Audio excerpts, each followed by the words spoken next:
लोगों से कहना चाहता हूं, कम मेक इन इंडिया।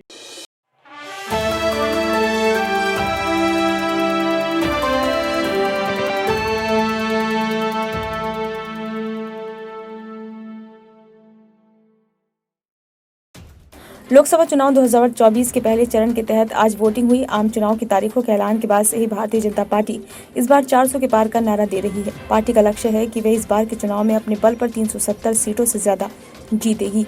वहीं एनडीए गठबंधन के लिए 400 सीटों का लक्ष्य रखा गया है। इस लक्ष्य को हासिल करने के लिए बीजेपी कई तरह की रणनीति पर काम कर रही है। इस आम चुनाव में बीजेपी की सबसे अहम रणनीति है पुराने उम्मीदवारों की जगह पर नए चेहरों को मौका देना।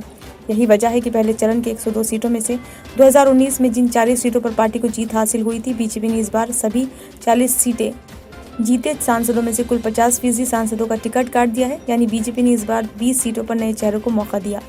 बीजेपी की इसी रणनीति को इस बार कुछ और पार्टियों ने भी अपनाया है। इस बार के पहले चरण के तहत 102 सीटों में से कांग्रेस को 2019 में से 15 सीटों पर जीत हासिल हुई थी। कांग्रेस ने भी इस बार अपने 15 सांसदों में से 47% का टिकट काट दिया। इसी तरह पहले चरण के तहत जिन 102 सीटों पर आज मतदान हुआ है, उनमें से 24 सीटों पर डीएमके को 2019 में जीत हासिल हुई थी, लेकिन डीएमके ने भी इस बार अपने 24 सांसदों में से 54% का टिकट काट दिया है।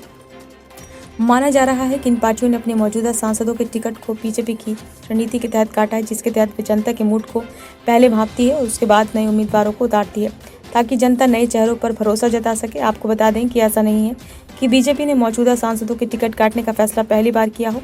चुनाव से पहले बीजेपी बड़े फैसले लेने के लिए शुरू से ही जानी जाती रही है।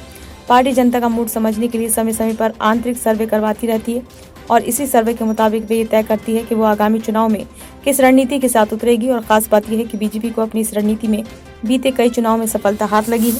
यही वजह है कि अब दूसरी पार्टियां भी बीजेपी की इस रणनीति को अपनाने में आगे दिख रही हैं। ब्यूरो रिपोर्ट, नई दिल्ली।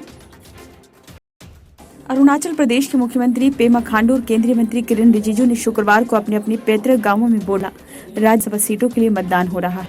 अधिकारियों ने ये जानकारी देते हुए बताया कि उप मुख्यमंत्री ने भी चौखम विधानसभा क्षेत्र में अपने गांव में अपने मताधिकार का प्रयोग किया।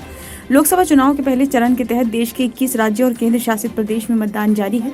दोपहर 1 बजे तक कुल 39.9% मतदान हुआ है। मध्य प्रदेश में दोपहर 1 बजे तक 44% मतदान हुआ, जबकि उत्तराखंड में दोपहर 1 बजे तक डाले गए वोट का प्रतिशत जम्मू कश्मीर में 43.1, त्रिपुरा में दोपहर 1 बजे तक 53%, महाराष्ट्र में 32%, पश्चिम बंगाल में 51%, छत्तीसगढ़ में 41.5% रहा। वहीं सुबह 11 बजे तक राजस्थान में 22.51% मतदान हुआ था, जबकि सिक्किम की 32 विधानसभा सीटों और एकमात्र लोकसभा सीट पर 4.64 लाख मतदाताओं में से 21.2% से अधिक ने शुक्रवार सुबह 11 बजे तक अपने मताधिकार का प्रयोग किया है। इससे पहले पश्चिम बंगाल के कूच बिहार में वोटिंग के दौरान पथराव की घटना सामने आई है। बताया जा रहा है कि चंदामारी इलाके में पथराव किया गया है। इस पत्थरबाजी में एक बीजेपी कार्यकर्ता घायल हो गया। लोकसभा चुनावों के तहत आज पहले चरण के तहत 21 राज्यों और केंद्र शासित प्रदेशों की 102 सीटों पर वोटिंग जारी है। महाराष्ट्र के नागपुर में आरएसएस प्रमुख मोहन भागवत ने मतदान किया। पहले चरण में वोट डालने के बाद अपनी स्याही लगी उंगली दिखाते हुए वो मतदान केंद्र से बाहर निकले। प्रधानमंत्री नरेंद्र मोदी ने कहा कि पहली बार वोट देने जा रहे अपने युवा साथियों से मेरी ये विशेष अपील है कि वे भारी संख्या में मतदान करें। लोकतंत्र में हर वोट कीमती है और हर आवाज का महत्व है। वहीं गृह मंत्री अमित शाह ने कहा, आज एक महत्वपूर्ण दिन है जब देश में प्रथम चरण का मतदान हो रहा है। इस चरण के सभी मतदाताओं से अपील करता हूं कि आप अधिक से अधिक संख्या में मतदान करें, क्योंकि आपके एक वोट में सुरक्षित, विकसित और आत्मनिर्भर भारत बनाने की शक्ति है। आपका एक वोट सिर्फ एक लोकसभा या प्रत्याशी का परिणाम तय करने के लिए नहीं, बल्कि भारत के उज्जवल भविष्य के लिए है। ब्यूरो रिपोर्ट, नई दिल्ली।